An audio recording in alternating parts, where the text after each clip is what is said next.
Hi and welcome along to Carfile. Now normally each week in the programme I have the enviable job of testing 3 of the top cars on the market, but this week it's the turn of you, the viewer. Yes, 4 lucky Carfile nuts are here with me today at the amazing Millbrook Testing Ground to drive the car of their dreams. And of course I'll be here with some alternatives. Now because this week's show is just a little bit different, I'll be showing each of our winners 3 alternative cars in the hope that I can sway them from their original choices. Motor Drive Live is an annual motor show with a difference. Unlike most other shows where you'd be looking just to sit in the cars, this event lets you do what you really want to do, and that's drive the cars. And the best news is that there's no pushy dealer in sight. For a relatively small fee, you can buy drives in some of the newest and most desirable cars on the market. Now, normally at this stage in the show, I give you the lowdown on our 3 test cars, but seeing as we're here at the Millbrook Test Track with our 4 competition winners, let's get the lowdown on them. First up, we have Karen Scott, a 47-year-old self-employed horse lover from Herefordshire, who currently drives an 11-year-old Land Rover Discovery with 100,000 miles on the clock. Next is Ian McKiernan, a 34-year-old HGV driver from Birmingham. For everyday jobs, Ian borrows his wife's N-Reg Escort, but come the weekend, he's off on his motorbike. Gainor Keating, on the other hand, is a 27-year-old PA from Peterborough. Gainor's current car of choice is a 2001 Ford Mustang that she has owned since new. And finally, we have 25-year-old James Steele from Cambridgeshire. This recruitment agent is the proud owner of an Audi A3. He, like the rest of our testers, is hoping to find the car of his dreams. So Karen, this is your choice, the Jeep.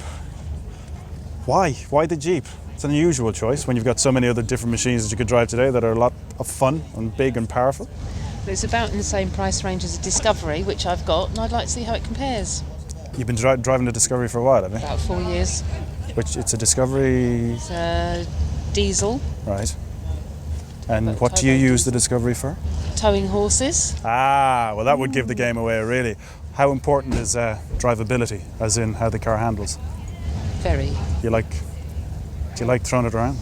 I would like to be able to drive a bit faster than diesel Discovery. Well, yeah, okay, well let's take it and see how you get on. Okay. All right, come on, let's go. I think it's very nice. It's more like a car than a off-road vehicle though. Quiet as well. You're only doing 30 miles an hour. It's still quiet. Now what are you going to do around the bowl? I'm going to just do no more than 80 like the rules say. Excellent. What are you going to hit up to 80, are you? We'll see. Do you think you could see yourself driving this day in, day out? Can I take it home, please? Yeah. So It'd like to live on my front garden. Or you mean you would like it to live in your front No, it garden? would like to. It's already talking to you then. Now although Karen says she wants to change her Discovery, I think she could do a lot worse than go for one of the latest models. Admittedly, an entry-level Disco will cost a good $4,000 more than a Jeep, but it's all about perspective. Not only would the Discovery hold its value better, it's also in a lower insurance group, and perhaps more importantly, it'll go pretty much anywhere you point it. My second alternative is the RAV4. Now unlike the Discovery, the RAV4's main appeal is its style, everyday usability and on-road performance. And should you decide to actually go into the countryside with the RAV4, it'll tackle forest trails with ease. Although if things do get a bit heavier, the RAV will struggle. And my final choice is the Nissan X-Trail. Priced at just under £17,000, the X-Trail undercuts the Jeep by about £1,000. But despite all Nissan's bold advertising, the X-Trail isn't the best when it comes to off-roading. On the plus side though, reliability won't be a problem and standard specification is pretty good. So, what did you think? Lovely car. What are the plus sides to it then? Plus sides are it's lovely and quiet and smooth to drive, lovely and comfortable inside. But quite powerful. Yeah. Did you impress when you put Lots of your foot down? acceleration compared to my Discovery. Yeah. But then it's not a diesel. Well, as you saw, Brendan just had a few options there that you could have gone for, which were the Nissan, the Toyota RAV4, and also, well, the Discovery. You know what the Discovery is all about. The RAV4 I don't think would do you, because... I don't think the RAV4 or the Nissan would. Because for 2 horses and a trailer, I need something like 2,500 towing. The X-Trail might be able to do it, but I don't think it'd do a good a job as this, and definitely the RAV4 wouldn't pull a horse box for you. I don't think either of them would pull 2.5 tonnes. Yeah, definitely. This would, and... It would. Well, the big question is, would you go for this over the Discovery? For comfort, yes. For speed, yes. Uh-huh. But I like my Discovery. So still, even though you've driven this, it's... A little bit. Yeah, but you were throwing it around the bends every so often. I must admit, I haven't driven the new Discovery, though. Not at all? No. Well, that could be a different kettle of fish altogether. Could be. Well, listen, Karen, it was a pleasure meeting you. Thank you. And good luck. I hope you go for the right machine. Over the course of the show's 3 days, around 10,000 people are expected to come through the turnstiles and take to the track. But while you're waiting for an allotted track slot, there are plenty of other things to keep you busy, such as quad biking, car simulators, and the pit stop challenge. Sleek, sexy, Jaguar. This is what you've picked, the XK8. Why this particular machine? It's the ultimate sports car. That's built in Britain, and it reminds me of the A-Type Jag. Well, I can tell you got a 4.2 litre under the hood of this. Now, I do have a problem in the sense that I have to go in the passenger seat. I'm used to driving these cars. So, do you think you can handle that sort of power out in the track? I hope you can handle that power.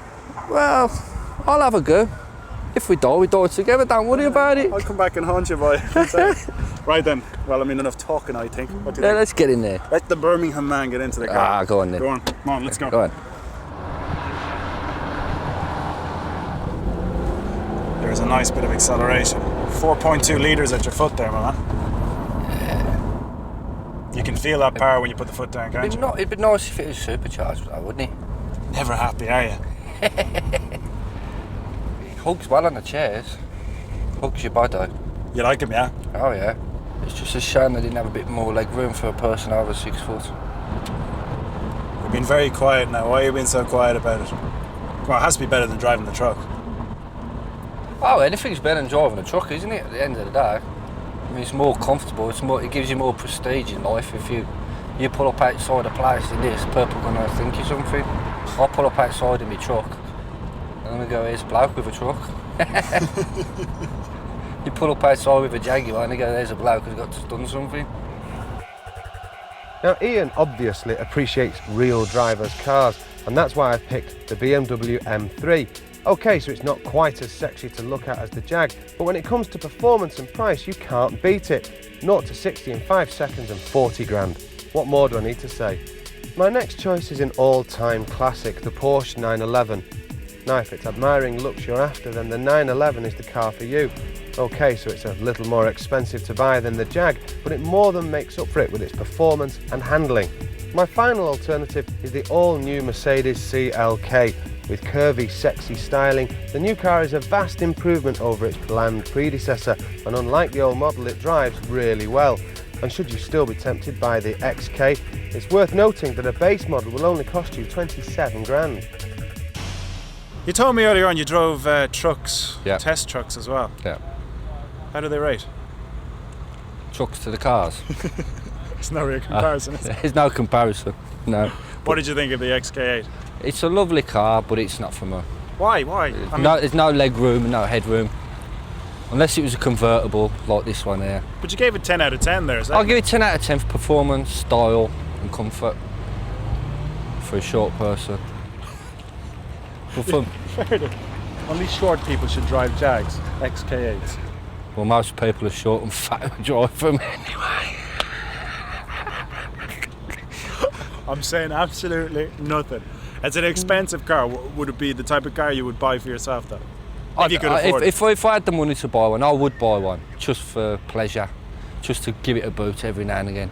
You know, Brendan had 3 cars, Yeah. the alternative cars. One of them was the Porsche 911 Carrera.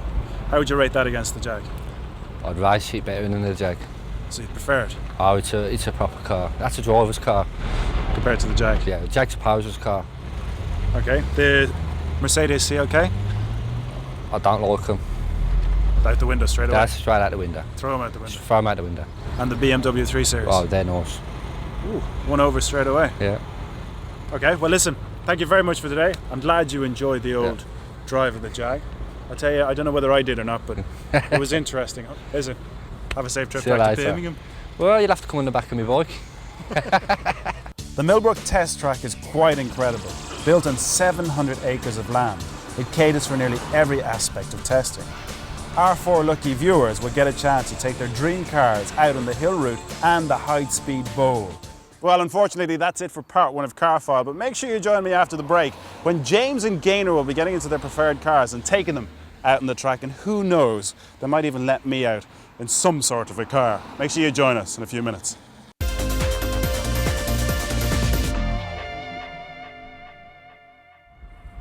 Hi and welcome back to Carfile. Now this week we've decided to do something a little different. All through the series I've gotten to drive some of the most exciting cars on the road. But this week, well, we've come to Motor Drive Live here at Millbrook Testing Ground and let 4 lucky contestants get behind the wheels of some of the most exciting and newest cars on the market. Now so far, well, Karen got behind the wheel of the Grand Cherokee and Ian, he took out the Jaguar XK8. Later on in the day, well, James is going to have some Italian flair and an Alpha. But right now, let's see what Gainor's been up to.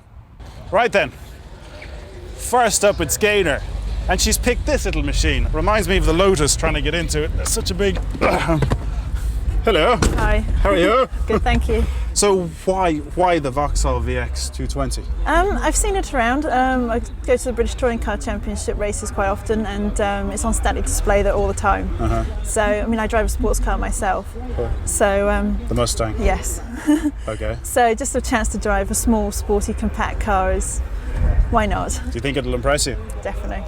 I'm looking forward to it. It's getting all excited now. Right then, well, I suppose the only thing we can do now is take it out on the track and see how you can have it. Can you drive a fast car is the question. I can. Can you? Are you sure? Now, there's a lot of guys going to be sitting at home watching this kind of going, why is she sitting in that car? What would you say to them? Well, I've entered the Formula Woman, so and I'm quite confident in my my experience, and I road test cars anyway. So, and I can handle a Mustang, so go for it. Well, I can't argue with that, so shall we take it out for a little drive? Yes, please. A little spin, as they say. I think so. Excellent, let's go then. So come on, tell me what you think so far. It's very nice, very smooth. Definitely a lot of power. Very, very solid, isn't it? It is. It's very reassuring. Would you feel confident now throwing this in and out of bounds? Maybe another lap. I would. But it's very, very stiff. That's good though. Yeah? But it's very, very, very reassuring. So talk me through it. It's absolutely brilliant just to have the power underneath you. Engine sounds fantastic. Sounds fantastic. A bit deeper perhaps, it would be even better. When the new BMW Z4 is launched, it will become one of the most desirable cars around. With chiselled angular lines and a slick drop top, the Z4's appeal is obvious. Plus, BM promises that the Z4 will be a hoot to drive, unlike its predecessor, the Z3. Prices are yet to be announced, although I expect them to be pretty competitive. My next alternative, the Audi TT, is already considered a modern classic. Unfortunately though, it has been around for a while and isn't quite as desirable. But unlike the VX220, it is a car that can be used every day, and then come the weekend, it's great fun. And the good news is that it's never been a better time to buy, as Audi has introduced a cheaper 2-wheel drive version. My final alternative is yet another German drop top, the Mercedes SLK. But unlike the other 2 cars, the SLK isn't exactly cool. Okay, so it is kind of stylish, but compared to the other cars it looks dated.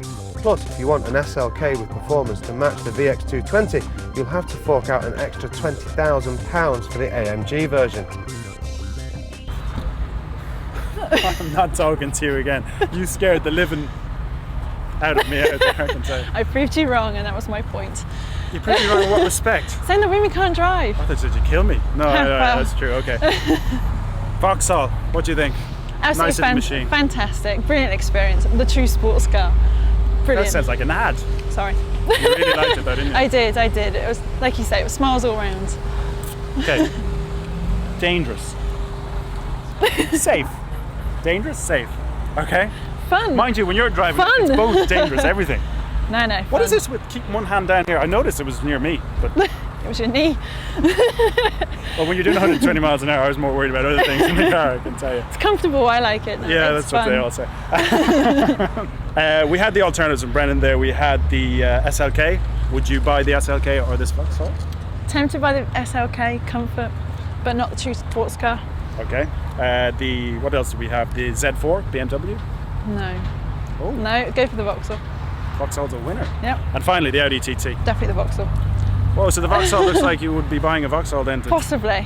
Possibly. Very good under press. Well, listen, it was different. It was very different, but I enjoyed it. Thank you very much. Thank you. There are around 200 cars available to drive over the weekend, with some models being shown for the first time. But if you want to get behind the wheel of cars like Alfa Romeo's 147 GTA and Ford's car Roadster, you'd better be quick, as driving slots fill up very fast. Right, so we're going to take this out. I'm going to be a passenger. I hope you can drive better than your mate who actually got you here in the first place. Yeah, interesting story. Falling on my feet a bit there, but what can I say? You see, the point is, as you probably told you earlier, Andy was the one that won the competition. But Andy, come in here. No, actually, I'll let you tell him. Stop looking at the cars, you can't drive it. Yeah. And the reason why you can't drive it is why? I had my test on Tuesday, but I failed. Yeah, but why can't you drive the cars today? Because I haven't got a licence. Yeah, but you entered the competition without having a licence, hoping you were going to pass your test, but what happened? You failed it. I failed the test, Okay, yeah. go on. So, that means I wasn't going anywhere, I was just amused. he's so good at that guy. He's walking around like a baby today. So Well, you can't blame him, can you? I It's know. a chance of a lifetime, and he's blown it really, haven't you, Andy? Next year, if you pass your test, that is. All right, well, let's take this out and see how you can drive it. It's quite a nice car to drive. It's a bit like an Audi, I think. I mean, can't really feel the road too much through it. No, it's difficult to sort of get any response out of it. It's sort of safe, but a bit too safe, if you know what I mean. You took the words right out of my mouth, actually. It's not an exciting car to drive. Imagine it'd be nice on the motorway. You could just sit there about 70, obviously. Yeah. No faster than that. I'll be honest, I've driven smoother cars, I've driven faster cars. This is comparable, I'd say, to probably the Fiat Multipla in my eyes, as far as speed goes. I can imagine Multipla taking this on. It's a bit disappointing for a car with an engine this size. The BMW 3 Series has always set the standard for small executive cars. It's stylish, good to drive and well made. As an alternative to the Alfa, James could do a lot worse, and it's also worth noting that the 3 Series will keep holding its value while the Alfa is pushing up the daisies. My next alternative is the Jaguar X-Type, a car that helped rebuild Jaguar's reputation. Incorporating four-wheel drive, V6 engines and the all-important sense of style, the X-Type is a very good car. And when it comes to trading your car in, you needn't worry, as the X-Type's popularity will mean high second-hand values. My final alternative is the new Audi A4. Like the 3 Series, the A4 is seen as a sign of success, but don't go thinking the A4 is all front, because underneath its conservative styling lie good engines, great build quality, four-wheel drive technology and high levels of equipment. Plus you won't have to break the bank to get one. No disrespect, I know you're a big fan of the Alphas, but stylish car, good looking car, but too safe, too sturdy. You weren't impressed with its takeoff and it's no fun. You don't feel like you're going fast. And to be honest, if you come to a place like this, you want to really put a car through its paces. It doesn't impress. Well, how would you rate it out of 10 then? For me, it'd have to be a 5 out of 10. Oh, which isn't so bad for somebody that's, you know... Like I said, high in the style, low in the performance. All right, well, Brendan now tested the A4. Now, I know you've already said the A4 is... You'd pick the A4 over this. I'm a big fan of the Audis, yeah. I think they are equally as good on the style, but they do drive a lot better. All right, he also had a BMW 3 Series. How would you rate it against his Alfa? I've not driven a BM. I know a few people who do, and they're very impressed with them. Again, fairly stylish, but from what I've heard, they do seem to be pretty robust, just like the Alfa. And the X-Type Jag? I know a person who's got an X-Type Jag, and that blows them all away. Oh, incredible really? car, incredible car. Everything you've ever wanted. It's stylish, comfortable, and when you put your foot down, it goes like you know what off a shovel. And Good who have thing, you to thank for all this? Andy, I'm afraid, yeah. Come on, Andy. Cheers, mate. You missed out. What can I He's going to say? hate me, isn't he? He's going to hate you. He's going to hate me. I see some revenge coming very soon. Listen, it was an absolute pleasure, James. Thank you very Andy much. to thank for everything. Good man, Andy. Thank you, Andrew Stent. I owe you one big time. You're a gent and a scholar.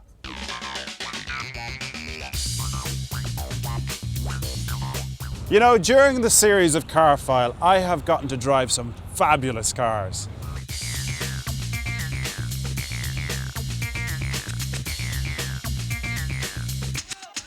But you know, maybe my sights are too high here at Millbrook Testing Ground, because The producer has decided to put me in a smart car.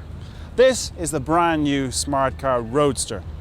But no, they won't let me drive this. Wait till you see what they're going to make me drive.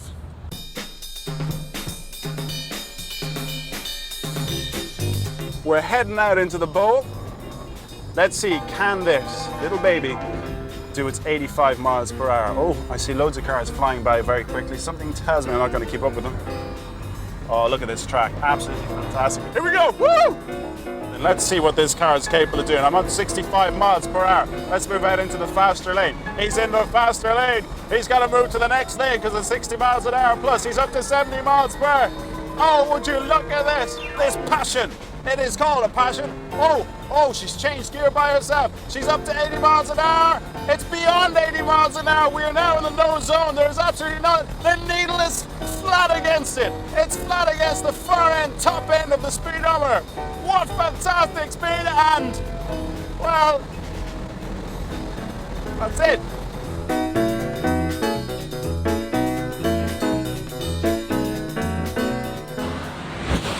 Well, that's it from Car 5 for this week and from the Millbrook Testing Ground. But make sure you join me next week when all things will be back to normal. And I'm testing 3 very practical but very fast cars. We have the BMW M3, the Subaru Impreza STI, and the Mitsubishi Evolution 8.